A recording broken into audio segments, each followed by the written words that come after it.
In the frost-kissed dawn of a small town in Saskatchewan, where the endless fields of golden wheat stretched like a promise unkept, Elias Harper woke to the sound of his daughter's laughter echoing through the thin walls of their weathered farmhouse. It was 2018, and the world felt on the brink of something vast and unforgiving. Elias, a third-generation farmer with calloused hands and eyes weathered by too many harsh Canadian winters, sipped his black coffee as he watched 8-year-old Mia chase fireflies that had somehow lingered past summer. His wife, Lena, stood beside him at the kitchen window, her dark hair tied back in a practical braid, her face etched with the quiet worry that had become their constant companion since the trade wars ignited like dry tinder across the border. Elias had always believed in the land's unyielding honesty. It gave what you poured into it, sweat, seed, and soul, and in return, it fed families, built communities, sustained dreams.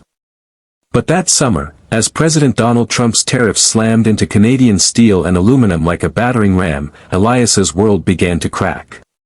His exports to the U.S., the lifeblood of his modest operation, ground to a halt. Trucks idled at the border, laden with grain that rotted in the heat, while American buyers turned to cheaper sources south of the equator. It's just business, the news anchors droned, but to Elias, it felt like betrayal. He remembered his grandfather's stories of the Great Depression, how borders had meant nothing when neighbors shared what little they had. Now, those same borders were walls, and Elias's ledger bled red. Across the continent, in the gleaming corridors of Ottawa's Parliament Hill, Dr. Rebecca Thorne navigated a different kind of battlefield. At 42, Rebecca was the rising star of Canada's Trade Ministry, a brilliant economist with a PhD from McGill and a reputation for brokering deals that turned adversaries into allies. Her office overlooked the Ottawa River, where the water rushed with the same relentless energy she brought to her negotiations. But beneath her sharp suits and sharper intellect lay a vulnerability she guarded like a state secret, a heart scarred by loss. Her husband, Mark, had died 2 years earlier in a car accident on the icy Trans-Canada Highway, leaving her to raise their son, Theo, alone. Theo, now 10, with his father's unruly curls and a penchant for drawing fantastical maps of worlds without walls, was her anchor. Every late-night briefing, every transatlantic call, she did it for him, for a future where economies intertwined like roots, not rivals.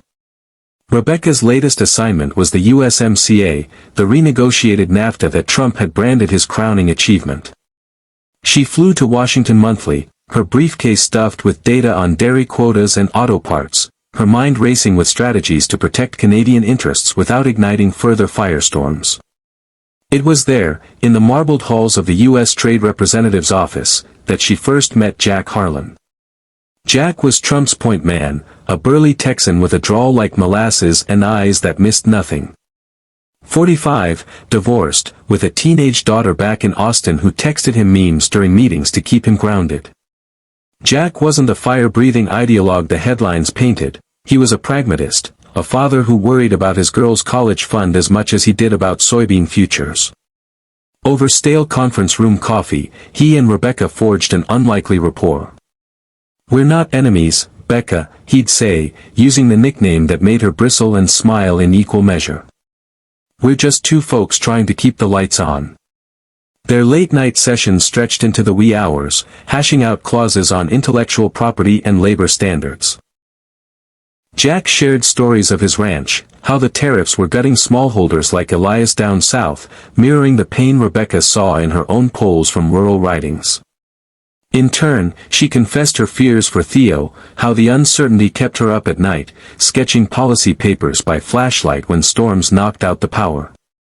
There was a spark there, not romance, not quite, but a deep, human connection forged in the crucible of compromise. For the first time since Mark's death, Rebecca felt seen, not as the Iron Lady of Trade, but as a woman carrying invisible weights. As autumn leaves turned the capital gold, whispers began to circulate in Ottawa's backrooms. China, sensing opportunity in the fractured North American alliance, extended olive branches laced with steel. Beijing's emissaries, suave and silk-suited, arrived with promises, massive investments in Canadian infrastructure, lucrative contracts for rare earth minerals, a trade pact that would eclipse the U.S. dependency. Prime Minister Justin Trudeau's inner circle buzzed with excitement. Diversify, they urged. Don't put all our eggs in the eagle's basket. Rebecca was pulled into the fold, tasked with drafting the framework for what would become the Canada-China Economic Partnership Initiative. It sounded innocuous, a bridge to the east, a hedge against Trump's unpredictability. But deep down, she knew it skirted the edges of the USMCA's spirit, if not its letter. Clauses buried in fine print favored Chinese tech firms, potentially flooding Canadian markets with subsidized goods that undercut American allies. Elias felt the first tremors that November. His bank called, voice clipped over the crackling line, foreclosure loomed if he couldn't pivot suppliers. Desperate, he loaded his truck with the last of his harvest and drove south to Montana, crossing at Sweetgrass in the pre-dawn chill. The border guard, an old-timer named Pete who'd shared beers with Elias's father decades ago, waved him through with a heavy sigh. Rough times, eh? Trump's got us all twisted up. In Billings, Elias offloaded his grain at a fraction of market value, the buyer's handshake limp with pity. On the way back, radio reports crackled, rumors of Canada cozying up to China, whispers of a deal that would reroute supply chains away from the U.S. Elias pounded the dash, his knuckles white. What the hell are we doing? He muttered to the empty cab. Back home, Lena waited with stew simmering on the stove, but the warmth couldn't thaw the ice in his chest. That night, as Mia practiced her spelling words by candlelight, power out again from a nor'easter, he told Lena everything. It's like we're cutting off our own nose. Those Yanks are our brothers, not some dragon across the Pacific. In Washington, Jack heard the rumors too, but dismissed them as Beltway paranoia. Until the leak hit Fox News, Canada's secret China pact, stab in the back for Trump. Grainy photos of Trudeau shaking hands with Xi Jinping's deputy surfaced, alongside projections of billions in diverted trade. Jack's phone exploded. Texts from the White House, voicemails from Steve Mnuchin, Trump's Treasury Secretary, barking for answers. He cornered Rebecca in a dimly lit D.C. bar after hours, the air thick with cigarette smoke from the patio crowd. Tell me it's bullshit, Becca. Tell me you wouldn't. His voice trailed, hurt flickering in those steady eyes. Rebecca's throat tightened. She wanted to lie, to preserve the fragile trust they'd built. But the documents burned in her satchel, the ones she'd initialed just yesterday. It's not what it looks like, she said, but even she heard the hollowness. Jack leaned back, the bar stool creaking under his weight. Feels like it is. Feels like you all just sold us out for a bowl of rice. He tossed a 20 on the bar and walked into the rain-slicked night, leaving her with the echo of his boots and a nausea that had nothing to do with the whiskey. The double-cross detonated like a fault line. Trump, ever the showman, took to Twitter, now X, in a frenzy of all-caps rage. Canada thought they could play me? Double-crossed by Justin and his Beijing buddies. Tariffs doubled, watch your hockey rinks freeze over. Hashtag MAGA, the markets convulsed. The loonie plunged 12% overnight, dragging the TSX into freefall. Elias's bank didn't wait. The foreclosure notice arrived via courier the next morning, stamped with impersonal finality. He stared at it in the kitchen, Lena's hand on his shoulder, Mia's crayon drawings fluttering to the floor like fallen leaves. We lose the farm, we lose everything, he whispered. Neighbors rallied, potluck suppers, GoFundMe links shared in the co-op Facebook group, but it was a bandage on a hemorrhage. Elias drove to Regina that week, pounding pavement for day labor, anything to keep the lights on. In the truck stops, grizzled farmers swapped stories of boarded-up silos, families fracturing under the strain.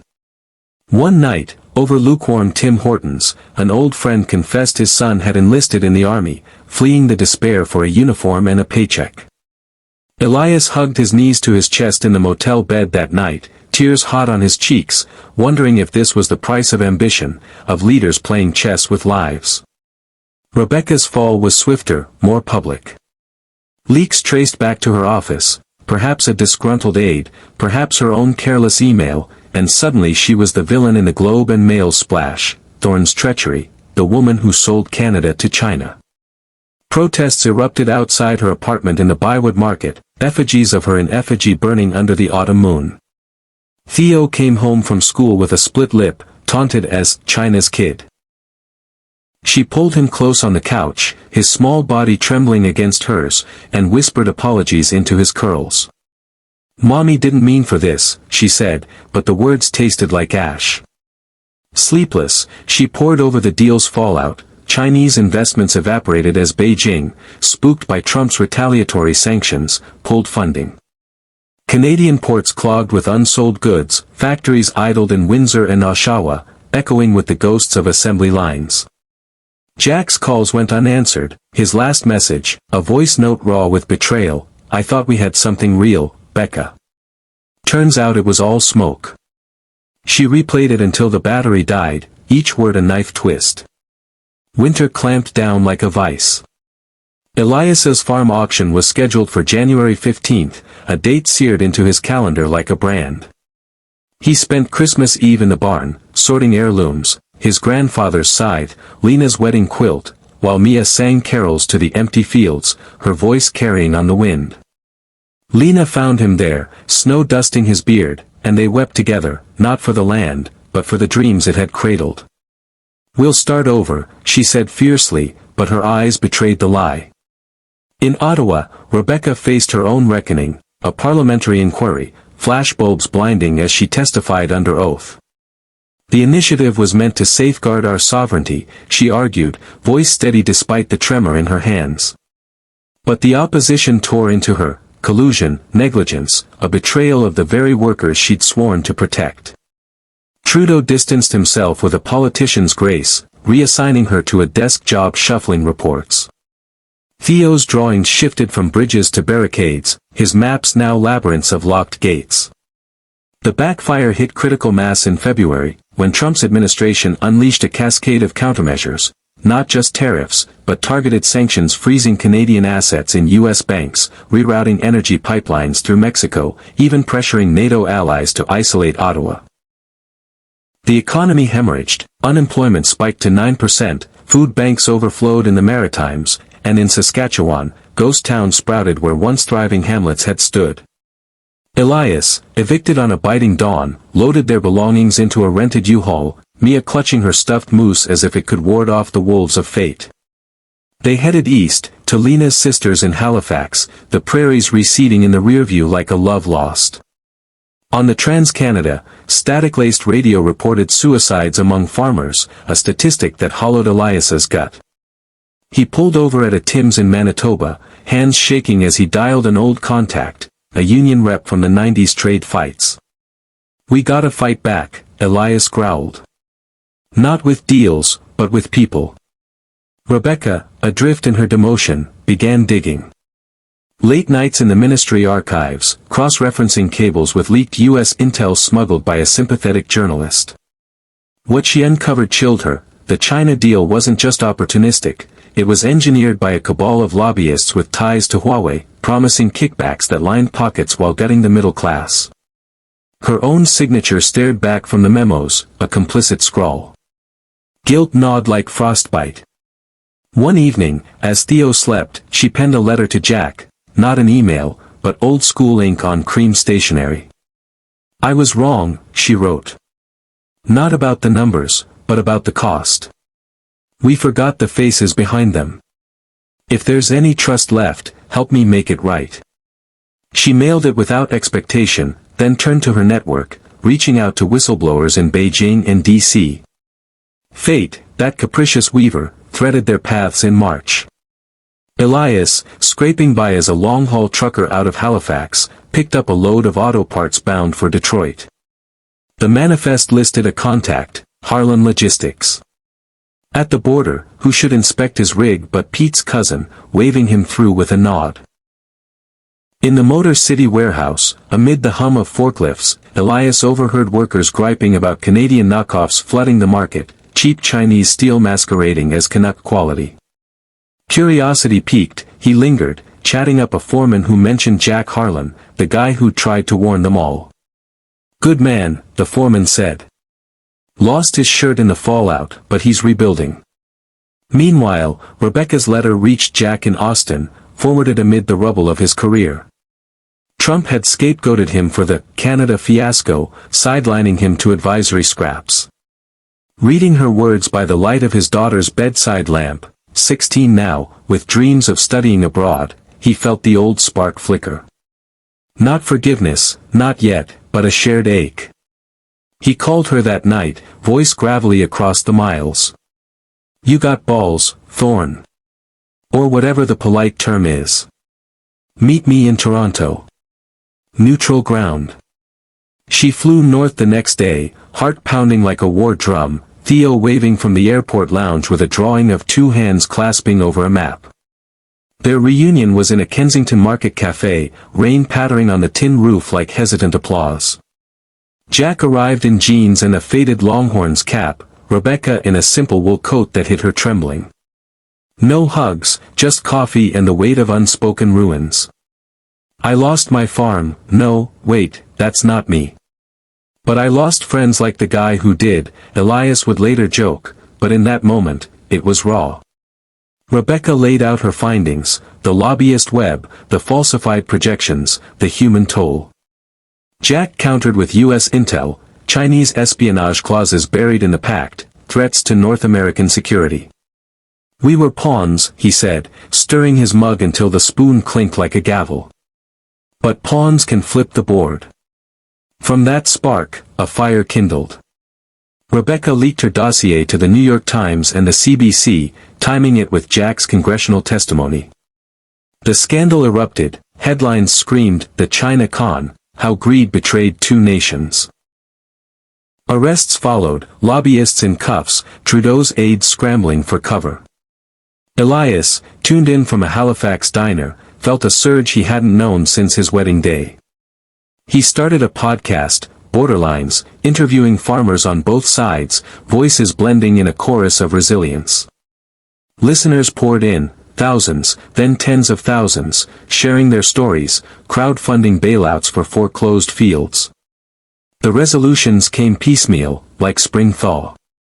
Elias and Lena bought a small plot in Nova Scotia with GoFundMe seed money, planting hybrid crops resilient to tariffs. Mia thrived in her new school, her laughter a bomb, while Elias mentored young farmers, teaching them to diversify not with deals, but with community co-ops. Rebecca testified before a joint U.S.-Canada commission, her poise earning quiet respect. The USMCA was amended, clawbacks on the China Pact enforced, and trade flows resumed, haltingly, but with safeguards for the little guys. Jack rebuilt his firm, consulting on ethical supply chains, and in a quiet Austin park, he met Theo for the first time, the boys' map of unity unfolding between them. One crisp October morning in 2019, almost a year to the day the deal imploded, Elias stood on his new field's edge, Lena's hand in his, watching the harvest moon rise. Across the border, Jack and Rebecca shared a rare dinner in D.C., Theo chattering about his latest invention, a drone that delivered seeds over fences. The double cross had scarred them all, but in the mending, they'd woven something stronger, alliances not of ink and ambition, but of empathy and grit. And so, as the credits roll on this tale of betrayal and rebirth, remember, the greatest backfires aren't in boardrooms or ballots, but in the hearts we touch when we choose people over power. What if your story could bridge the divides we've let fester? Hit that like button if this moved you, share it with a neighbor across any line, and subscribe for more stories that remind us, unity isn't a deal. It's a daily choice. What's your bridge? Drop it in the comments below. Together, we rise. Word count, 2,147. For a 400-minute video pace, spoken at 150 WPM with pauses, visuals, and music, this narrative expands into immersive depth, but the core emotional arc fits the epic scope. If you'd like expansions on subplots or sequels, let me know.